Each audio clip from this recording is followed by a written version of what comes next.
Good morning student. Next करते हैं combination of capacitor. हमने किए थे क्वेश्चंस, काफ़ी क्वेश्चन किए थे। ये कुछ होमवर्क मैं आपको दे रहा हूँ, आपने एक्सरसाइज में करनी है। दिनेश की बुक से पेज नंबर 233 पेज पे ये आपने खुद करने, नहीं आएगा कोई तो बता देना, करवा देंगे, करवा सकते हैं। क्वेश्चन नंबर कैपेसिटेंस के बेस पे वेरी इंपॉर्टेंट कंपटीशन में भी आते हैं क्वेश्चन। ये capacitance question number 30 question number page है 333। एक्सरसाइज के क्वेश्चन है, एक्सरसाइज के क्वेश्चन है। क्वेश्चन नंबर है 35, 34, 37, 38। ये आप करें और सॉल्व्ड दिनेश में ही सॉल्व्ड क्वेश्चन नंबर 33, 35 कुछ करवा दीजिए बीच में, 38, 37। ये आप करें इनको। सीरीज और पैरेलल कॉम्बिनेशन के क्वेश्चन हैं, ये वेरी इंपॉर्टेंट, बहुत ही इंपॉर्टेंट हैं। आज अब नेक्स्ट करते हैं हम एनर्जी के बेस्ड पे, कैपेसिटर के एनर्जी के बेस्ड पे। क्वेश्चन नहीं लिखूंगा मैं, दिनेश की बुक से आपने करने हैं। मैं बोलूँगा क्वेश्चन और समझा दूंगा, ठीक है। टाइम बड़ा वेस्ट हो रहा है इसमें। देखिए एनर्जी के बेस्ड पे, तो एनर्जी जो स्टोर होती है, जो वर्क जो स्टोर करने के लिए करना पड़ता है, वो होता है हाफ CB²। एक फार्मूला ये होता है, या 1/2 Q upon Q² upon C, या 1/2 QB। ये इतनी एनर्जी स्टोर होती है। या जब चार्ज दो कैपेसिटर को हम कनेक्ट करते हैं तो आपको पता है वहाँ पर चार्ज हायर टू लोअर जाता है, और जब तक जाता है जब तक पोटेंशियल बराबर नहीं हो जाता। और जो बराबर पोटेंशियल होता है, कॉमन पोटेंशियल, उसका फार्मूला होता है C1V1 plus C2V2 upon C1 plus C2। ये उसका फार्मूला होता है। कैपेसिटर दी हो पोटेंशियल तो ये आएगा कॉमन पोटेंशियल, जोड़ने के बाद पोटेंशियल ये बनता है, ठीक है। लॉस ऑफ एनर्जी का भी फार्मूला है हमारे पास, डेल्टा यू से लिखते हैं loss of energy. That will B C1 C2 into C1 minus C2 का whole square, sorry V1 minus V2 का whole square upon C1 plus C2, ठीक है। ये लॉस ऑफ एनर्जी का फार्मूला है, ठीक है। तो क्वेश्चन नंबर 44 है दिनेश की बुक का, क्वेश्चन नंबर 44।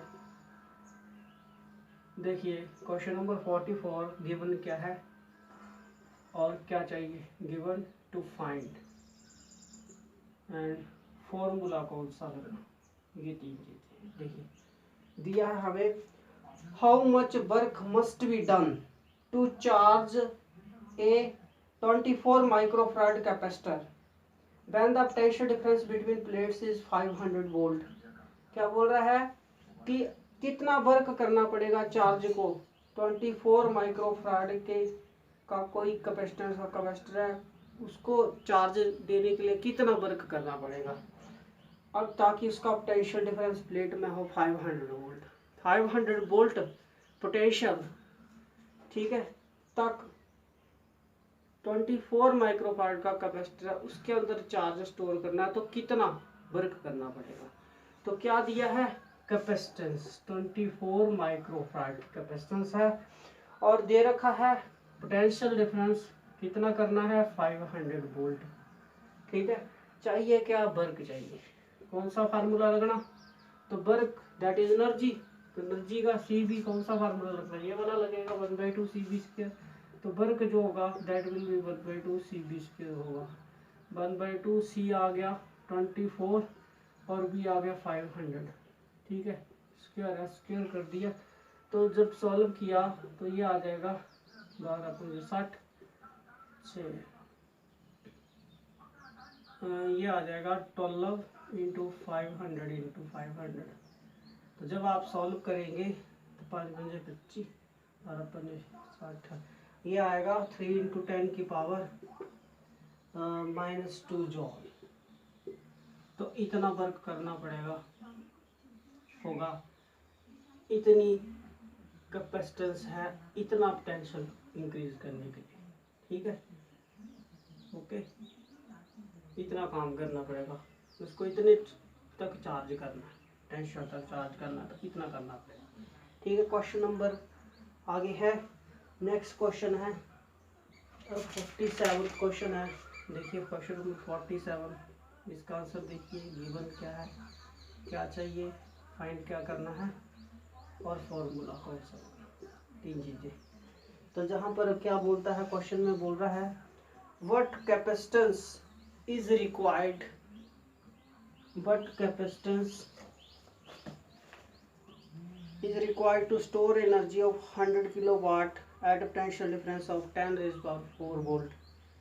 कि कितनी कैपेसिटेंस का कैपेसिटी चाहिए, कितनी कैपेसिटेंस चाहिए अगर एनर्जी 400 किलोवाट आवर की एनर्जी को स्टोर करना है तो कितनी कैपेसिटेंस होनी चाहिए, और कहाँ तक 10 की पावर 4 वोल्ट पर, 10 की पावर 4 वोल्ट पोटेंशियल पर आपने 100 किलोवाट आवर की एनर्जी को स्टोर करना है तो कितनी कैपेसिटेंस का कैपेसिटेंस चाहिए आपको, कैपेसिटेंस कितनी चाहिए, कितनी कैपेसिटेंस होनी चाहिए।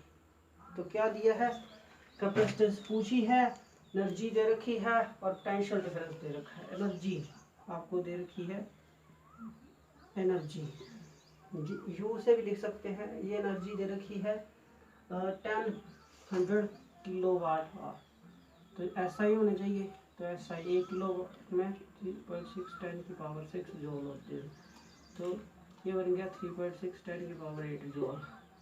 इतनी एनर्जी दे रखी है और साथ में आपको दे रखा है पोटेंशियल 10 की पावर 4 वोल्ट पोटेंशियल है। इतना पोटेंशियल कैपेसिटर में करने के लिए इतने पोटेंशियल को इतनी एनर्जी स्टोर करने की कैपेसिटेंस चाहिए। कौन सा फार्मूला लगाना, एनर्जी दे रखी है, वी दे रखा है, यू चाहिए, कौन सा लगाना। एनर्जी है तो जब भी एनर्जी दे रखी है तो आपने एनर्जी निकालनी है, कौन सा वोल्टेज बल लगना, ये वाला सी बी स्क्वायर लगना। तो बी नो यू होता है 1/2 सी बी स्क्वायर, आपको सी चाहिए, सी इक्वल टू क्या देना, सी हो जाएगा 2 यू अपॉन बी स्क्वायर, तो 2 यू हो गया 3.6 10 की पावर 6 जूल और बी स्क्वायर हो गया 10 की पावर 4 का स्क्वायर, तो ये बन गया 2 इंटू 3.6 10 की पावर 6 और ये बन गया 10 की पावर 8। ठीक है, तो ये पावर 2 रह जाएगी, तो ये बन जाएगा, जब सॉल्व करेंगे तो ये सॉल्व करके आ जाएगा 7.2 फैराड। तो 7.2 फैराड का क्या चाहिए, कैपेसिटर चाहिए, बहुत ज़्यादा चाहिए। ठीक है, ये हो गया। क्वेश्चन नंबर है आपका 48 सॉल्व कर रहे हैं। 48 में क्या बोला गया है, the plates of A parallel plate capacitor 100 centimetre square each. Capacitor की प्लेट का एरिया कितना 100 सेंटीमीटर स्क्वायर है, separated by 2 millimetre, 2 millimetre distance है। तो capacitance the capacitor charge potential दिया गया 100 वोल्ट का, find the energy stored by the capacitor. ठीक है, the capacitor charge by 100 volt supply, find the energy stored by the capacitor. तो क्या है, क्वेश्चन नंबर 48 है, क्या दिया है, एरिया 100 सेंटीमीटर स्क्वायर और डिस्टेंस है 2 मिलीमीटर। 1 मिलीमीटर में 1/10 होते हैं, तो 2 इंटू 1/10 0.2 सेंटीमीटर। ठीक है, सेम यूनिट हो गए। पोटेंशियल 100 वोल्ट चाहिए, क्या आपको चाहिए, एनर्जी कितनी स्टोर होगी, एनर्जी चाहिए, एनर्जी यू चाहिए, कैपेसिटर में एनर्जी कितनी होगी। तो ए और डी वाला फार्मूला लगना, एनर्जी चाहिए, वोल्ट दे रखा है तो सी भी लग जाएगा क्योंकि कैपेसिटर जहाँ से आ जाएगी। तो बी नो यू आ जाना हाफ सी बी स्क्वायर, तो सी चाहिए, तो सी क्या होना 1/2 सी होना एप्सिलॉन ए अपॉन डी होना इंटू बी स्क्वायर, 1/2 एप्सिलॉन 8.854 10 की पावर -12। एरिया दे रखा है 100। ठीक है, टेंशन भी 100 है, 100 इंटू 100 हो जाना, पॉन डी चाहिए आपको, एनर्जी दे रखी है, डी डिस्टेंस दे रखा है 0.2 और आपको चाहिए क्या, एनर्जी चाहिए। तो जब आप जहाँ से सॉल्व करेंगे तो ये आ जाएगा, ये एनर्जी आएगी आपकी 2.21 10 की पावर -7 जॉल।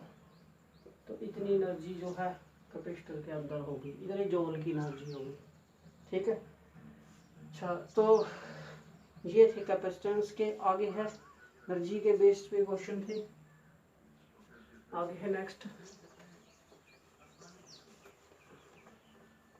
नेक्स्ट है वेन डी ग्राफ के ऊपर, numerical on when de graph.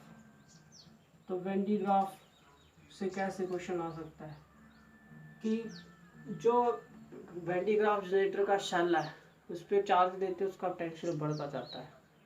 ठीक है। अब जितना ज़्यादा रेडियस होगा, ठीक है, रेडियस भी साथ में दे रखा होगा। ठीक है। तो जो ब्रेक डाउन होती है गैसेस की, वो किसके बराबर होता है, उस गैसेस का डाइलेक्ट्रिक कांस्टेंट होता है potential on the shell upon its radius, इसके बराबर होता है। ये रिलेशन होता है जनरेटर में। तो या ई से भी लिख सकते हैं, क्योंकि डाइलेक्ट्रिक कांस्टेंट होता है इलेक्ट्रिक ब्रेकडाउन के पहले का वैल्यू फेड। ठीक है। ये लिख लो या ये लिख लो, आपकी मर्जी है। ठीक है। तो इसी के ऊपर एक न्यूमेरिकल है। देखिए कि वेन डी ग्राफ जनरेटर में इलेक्ट्रोड का potential in a Van de Graaff generator shell electrode is 25 10 की पावर 5 वोल्ट। पोटेंशियल दे रखा है हमें, क्वेश्चन है ये 51 क्वेश्चन। क्या बोल रहा है कि जो शेल का वोल्टेज है वो है 25 × 10 की पावर 5 वोल्ट। 25 × 10 की पावर 5 वोल्ट, इतना वोल्ट है। देखो बहुत ज़्यादा पोटेंशियल है, बिलियन बिलियन में क्रिएट होता है। ठीक है। और डाइलेक्ट्रिक कांस्टेंट की वैल्यू है ई, जाके लिख लो आप, दैट विल बी 5 × 10 की पावर 7 वोल्ट पर मीटर। इतना जो है डाइलेक्ट्रिक कांस्टेंट है। आपको क्या चाहिए, आपको चाहिए, उसने पूछा है रेडियस क्या होगी, शेल की रेडियस चाहिए, शेल की रेडियस। ठीक है। तो आपको क्या दे रखा है, आपको आर चाहिए, आपको उसने क्या दे रखा है, तो यहाँ से आर चाहिए। तो आर क्या होना, सिंपल फार्मूला आर होना, that will be equal to V upon E होना, वी अपॉन ई। तो वी हो गया 25 10 की पावर 5 और ये हो गया 5 × 10 की पावर 7। ठीक है। ये आ जाएगा, जब सॉल्व करेंगे तो कितना आएगा, 5 सेंटीमीटर आएगा। तो इतनी रेडियस का होगा वो, जो जनरेटर है वो इतनी रेडियस का होगा। वेन डी ग्राफ 5 सेंटीमीटर तो बहुत छोटा है, शैल उसका इतना होगा। ठीक है। और इतना पोटेंशियल होगा। ठीक है। और डायरेक्ट कांस्टेंट मीडियम का इतना होगा, जो गैसेस में बड़ी। ठीक है। ये हो गया। तो कैपेसिटेंस के आगे है नेक्स्ट, कैपेसिटेंस के ऊपर देखिए क्वेश्चन नंबर जो है सॉल्व 23 क्वेश्चन। क्या है कि आपको क्या बोला है, find the potential of the sphere having charge of 5 microcoulomb and capacitance 1 nanofarad. क्या दिया है, बोल रहा है कि पोटेंशियल बताइए स्फीयर का कितना। स्फीयर की पोटेंशियल निकालनी है जब उसके ऊपर चार्ज हो 5 माइक्रोकूलम का। ठीक है। और कैपेसिटेंस 1 नैनोफैराड की। ठीक है। तो स्फीयर है, स्फेरिकल है, स्फेरिकल का पोटेंशियल निकालना है। कैपेसिटेंस दे रखी है। ठीक है। और साथ में चार्ज भी दे रखा है। कैपेसिटेंस है 1 नैनोफैराड की कैपेसिटेंस है स्फीयर की, और चार्ज उसके ऊपर है 5 माइक्रोकूलम का चार्ज। तो बताना पोटेंशियल कितना होगा, वी चाहिए। सी दे रखा है तो पता है आपको, तो वी क्या होगा, अगर सी और क्यू दे रखे हो क्या फार्मूला लगना, सी होता है क्यू पर वी, तो वी क्या होगा, क्यू अपॉन सी। क्यू 5 सेम कीजिए इसको भी, एसआई में एसआई फैराड होते हैं दोनों चीज। तो नैनो 10 की पावर कितना होता है, -9 फैराड हो गया। और ये कूलम में चेंज करो, कूलम होते हैं एसआई, तो 5 × 10 की पावर -6 कूलम। ये हो गया, बस दो क्या हो गया कितना, 5 × 10 की पावर -6 ये हो गया। और कैपेसिटेंस 10 की पावर -9, तो सॉल्व करेंगे 5 10 की पावर 3 बच जाएगा वोल्ट। ठीक है, तो इतना टेंशन होगा उसका स्फीयर का। ठीक है, ये आ गया। अब है next, find the capacitance of A sphere of radius 15 centimetre. कि एक स्फीयर है उसकी रेडियस 15 सेंटीमीटर की है, तो बताइए कैपेसिटेंस कितनी होगी। तो जब रेडियस दे रखी हो तो आपको फार्मूला बताएं क्या होता है कैपेसिटेंस का। फार्मूला आपको पता है,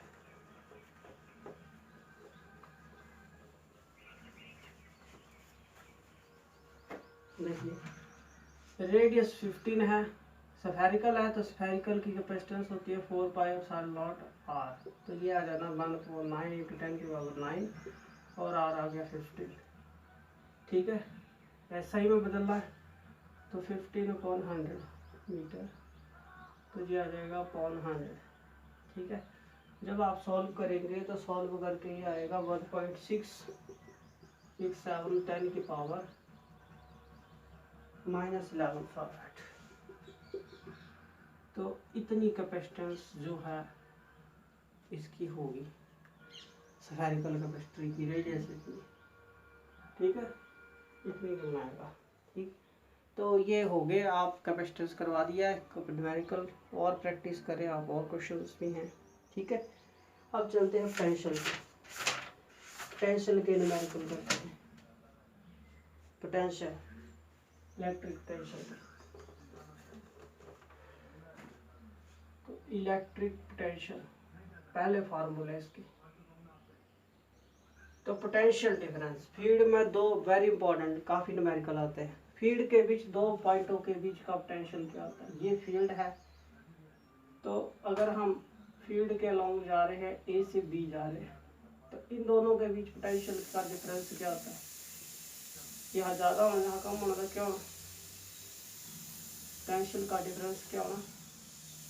इसमें इस पॉइंट पर ज़्यादा होना, इस पर कम, तो डिफरेंस कितना हुआ, इसमें माइनस इससे इक्वल टू क्या होना, वर्क डन फ्रॉम यहाँ से यहाँ तक पर यूनिट चार्ज। ये formula potential difference V V minus V equal to W A B upon Q. ये तो तब लगना जब आपको वर्क पूछा हो, दो पॉइंटों का पोटेंशियल का डिफरेंस दिया हो, चार्ज भी दे रखा हो, तब तो ये लगना वर्क की फॉर्म में ये होता है। बट अगर डिस्टेंस दे रखी हो दो पॉइंटों के बीच की, तो डिस्टेंस के लिए ये लगता है पोटेंशियल डिफरेंस का formula 1/4 Q Q naught test charge, Q test charge की वैल्यू दे रखी है 1/RP - 1/RA। ये भी फार्मूला होता है। ठीक है, और एक पॉइंट पे पोटेंशियल, वन पॉइंट पे पोटेंशियल होता है 1.4 क्यू/r। तो ये कब लगना, जब दो पोजीशन दे रखी है, सोर्स चार्ज से दो पॉइंटों की पोजीशन दे रखी है। ठीक है, और आपको क्या बताना है, फील्ड के अंदर दो पॉइंटों के बीच की डिस्टेंस हमें पता है, पोजीशन पता है, तो बताना है कितना वर्क होगा सोर्स चार्ज से। तो ये तब लगना पोटेंशियल का। और ये पोटेंशियल जब एक पॉइंट के बीच की सोर्स चार्ज से एक पॉइंट पर निकालनी है, तो ये वाला लगेगा। ठीक है, तो एक ये हो गया। इसके बाद है फील्ड का, फील्ड स्ट्रेंथ का क्वेश्चन, ये वेरी इंपॉर्टेंट। 1 2 3 फोर्थ है, आपको निकालना है पोटेंशियल, इलेक्ट्रिक फील्ड स्ट्रेंथ और पोटेंशियल ग्रेडियंट में रिलेशन। तो ई होता है minus D V upon D R. इसमें ध्यान दीजिए, ये बड़ा इंपॉर्टेंट है कंपटीशन के लिए, काफ़ी पूछा जाता है। तो आपको क्या बोला होगा, आपको फील्ड दे रखी होगी, आपको डिस्टेंस दे रखी होगी, फील्ड का डिस्टेंस दे रखा होगा, पोटेंशियल बताना डिफरेंस कितना होगा बीच में, तो डी वी चाहिए। या फिर D V distance potential, field दे रखी है, फील्ड के बीच का डिस्टेंस भी पता है पॉइंट होगा, तो उनके बीच पोटेंशियल डिफरेंस निकालना क्या होगा, D V equal to E D R. Minus किस लिए आता है, माइनस आता है डिक्रीजिंग पोटेंशियल, जब जाएंगे एक पॉइंट से दूसरे तो डिक्रीज करता है, तो ये डिक्रीज शो करता है, नहीं भी लिखना हो तो भी चलेगा। ठीक है, समझ के मैग्नीट्यूड लेंगे तो क्या होना, प्लस हो जाएगा, माइनस प्लस हो जाएगा। ठीक है, तो ये वाला फार्मूला भी काफ़ी जगह यूज होता है और इसके भी क्वेश्चन होते हैं, न्यूमेरिकल आते हैं, वेरी इंपॉर्टेंट। फिफ्थ है कि एक सिस्टम है दो चार्जेस का, तो सिस्टम के चार्जेस के बीच के चार्जेस का डिस्टेंस पता है, तो बताना उनमें एनर्जी कितनी होगी। तो जो पोटेंशियल एनर्जी होती है 1.45 Q1 Q2, दो चार्ज के सिस्टम है, उनके बीच का डिस्टेंस इतना है, तो ये फार्मूला लगना। चार्जेस का मैग्नीट्यूड पता है और डिस्टेंस उनमें पता है r12, तो बताना कितना होगा। ये वैल्यू पता होती तो आ जाएगा यहाँ से, ठीक है। और सिर्फ फील्ड के अंदर पॉइंटों का पोटेंशियल, किसी पॉइंट पर पोटेंशियल भी है, वहाँ चार्ज रखते हैं तो उसके अंदर एनर्जी आनी, वो एनर्जी कितनी होती है Q इंटू बी, ठीक है। तो इनके बेस पे है पोटेंशियल के क्वेश्चन। देखिए पहला क्वेश्चन है इसमें, क्वेश्चन नंबर जो है 1, फर्स्ट क्वेश्चन है कि calculate the electric potential at the surface of gold of the nucleus. Gold का न्यूक्लियस है, उसके सरफेस पे कितनी पोटेंशियल होगी वो बताना है, न्यूक्लियस पे बताना है, सॉरी गोल्ड सरफेस पे बताना कितना होगा। रेडियस उसकी है दे रखी है, एटॉमिक नंबर भी दे रखा है, ठीक है। तो क्या है रेडियस, गोल्ड का न्यूक्लियस, उसकी रेडियस न्यूक्लियस 5 इंटू 10 की पावर माइनस 6.6 10 की पावर माइनस 15 मीटर की रेडियस है। और इसका जो एटॉमिक नंबर है Z, वो दे रखा है 79 होता है, पता है आपको। और चाहिए क्या, पोटेंशियल चाहिए और V चाहिए। कौन सा फार्मूला लगाना, रेडियस पता है, ठीक है। कौन सा फार्मूला लगना, electric calculate the electric potential at the surface of gold nucleus. Gold nucleus के सरफेस पे बताना है, ठीक है। चार्ज अंदर होता है, ठीक है, अंदर होगा, सेंटर पे होगा अंदर, तो उसका मतलब ये एक पॉइंट पर चाहिए आपको, जहाँ पर होगा चार्ज और ये रेडियस, तो एक पॉइंट पर चाहिए, तो एक पॉइंट वाला ये फार्मूला लगेगा, ठीक है। V चाहिए, Z चार्ज कितना होगा वो पता है, चार्ज चाहिए, Q निकालना पड़ेगा, तो Q क्या होना, एटॉमिक नंबर Z, तो चार्ज न्यूक्लियस का कितना होता है Z ही होता है, फार्मूला पता होगा आपको। तो 79 इंटू 1.6 10 की पावर माइनस 19, E की वैल्यू ये होती है इलेक्ट्रॉन पे चार्ज, R है 6.6 दे रखा है, ठीक है। तो वोल्टेज कितना होना, सरफेस पे वोल्टेज होना, दैट विल बी 1.45 Q 79 1.6 10 की पावर माइनस 19 बोलो। और रेडियस इसका 6.6 10 की पावर माइनस 15। तो जब आप सॉल्व करेंगे, ये वैल्यू पता है 9.9 10 की पावर 9, और ये सेम आ जाएगा। जब सॉल्व करेंगे तो ये आता है 1.72 10 की पावर 2 वोल्ट। तो न्यूक्लियस पे इतना वोल्टेज होगा, गोल्ड न्यूक्लियस पे इतना होता है वोल्टेज, ठीक है। ये हो गया न्यूमेरिकल। आगे है नेक्स्ट क्वेश्चन है, क्वेश्चन नंबर 12। क्वेश्चन नंबर 12 है, 12 क्वेश्चन है कि एक पार्टिकल है, उसका मास है m, और उस पर चार्ज कितना है 1.6 10 की पावर माइनस 19 कूलम का। वो मेटेलिक प्लेट जिनके बीच का डिस्टेंस है 5 मिलीमीटर, उनके बीच वो रखा गया है, ठीक है, इक्विलिब्रियम में, ठीक है। मतलब फील्ड उसको सपोर्ट कर रही है, इक्विलिब्रियम का मतलब फील्ड उसको सपोर्ट करती है।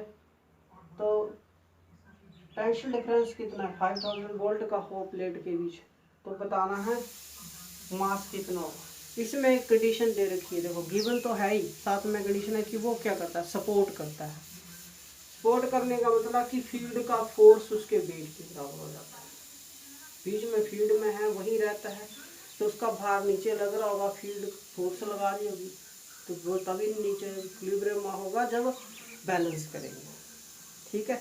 तो दिया क्या है गिवन, देखिए क्या चीज़ दे रखी है, मास गिवन है, चार्ज पार्टिकल पे चार्ज है क्या कितना -1.6 10 की पावर -1.6 10 की पावर -19 कूलम का चार्ज है, और डिस्टेंस है प्लेट्स के बीच 5 मिलीमीटर, मतलब 5/10, दैट इज 0.5 सेंटीमीटर 100, तो मतलब 0.005 मीटर।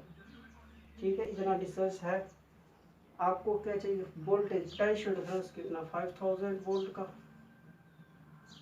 ठीक है, तो बताना है मास। अब मास कैसे होगा, कंडीशन आई आल्सो सपोर्ट कर रहा है तो क्या होना, फीड का फोर्स कितना होता है क्यू ई, किसके बराबर, क्यू चार्ज को रखा है तो फीड का फोर्स कितना होगा क्यू ई होगा, किसके बराबर, मास के बराबर। ठीक है, तो आपको क्या चाहिए, हमें चाहिए दैट इज ई चाहिए, हमें मास चाहिए, सर मास आ जाना क्यू ई पॉइंट जी आ जाना, तो क्यू पता है। ठीक है, क्यू ये है, ई हमें फील्ड कहाँ से आनी, फील्ड का, हाँ वी पता है, डिस्टेंस पता है, फील्ड आ जाएगा क्यू ई आ गया, फील्ड वी इंटू डी आ जाएगा, तो जी वैल्यू कर दो, तो जब वैल्यू कर देंगे सॉल्व करेंगे तो ये आपका रिजल्ट रहेगा 1.6 10 की पावर -40। ठीक है, तो ये न्यूमेरिकल थे टेंशन के। ठीक है, और आप प्रैक्टिस कर लें, ये भी पेपर के लिए इम्पोर्टेंट है, ये करवा दिए मैंने। ठीक है, वेरी इंपॉर्टेंट है। तो ये यूनिट आज आपका कंप्लीट हो गया। ठीक है, ये यूनिट आपका कंप्लीट हो गया आज। ठीक है, न्यूमेरिकल, और प्रैक्टिस करें आप, इसमें असाइनमेंट पीछे दे रखे हैं उनको सॉल्व करें। ठीक है, छोटे क्वेश्चन मैंने दिए हैं वो भी समझने हैं। ठीक है, तो इस चैप्टर में हमने यही पढ़ा था कि चार्ज जब रेस्ट पे था, इलेक्ट्रोस्टैटिक की स्टडी की, चार्ज जब रेस्ट पे होता है तो उसकी क्या क्या प्रॉपर्टी होती है। ठीक है, ठीक है, पहले चैप्टर में वो पढ़ा, दूसरे में हमने देखा कि उसकी जो इलेक्ट्रिक एक करेक्टरिस्टिक्स इलेक्ट्रिक फील्ड भी जनरेट करता है, फील्ड पढ़ा कितनी होगी और डिफरेंट चार्जेस कितनी फील्ड बनाते हैं, डिस्टेंस कितनी होगी ये देखा। फिर हमने देखा फील्ड टेंशन भी होता है एक प्रॉपर्टी, चार्जेस रेस्ट पे होंगे उनके टेंशन भी होंगे, वो भी देखा हमने। फिर उसके बाद देखा कि टेंशन चार्ज एक प्रॉपर्टी और भी होती है कि कैपेसिटी भी होती है, कुछ स्टोर करने की कैपेसिटेंस भी होती है, ये हमने पढ़ा अभी तक। दूसरे यूनिट में हम पढ़ेंगे कि चार्ज मोशन में चलता है तो उसकी क्या क्या प्रॉब्लम इफेक्ट होते हैं, उसके हीटिंग इफेक्ट करता है, मैग्नेटिक इफेक्ट करता है, इंडक्शन करता है, और चार्ज यूनिट आपके हम देखेंगे। ठीक है, अब मोशन में चलेंगे कि जब चार्ज मोशन में होगा तो क्या होगा। ठीक है, तो दूसरा यूनिट हम करेंगे बाद में। ठीक है, यहाँ तक करते हैं। Okay, thank you.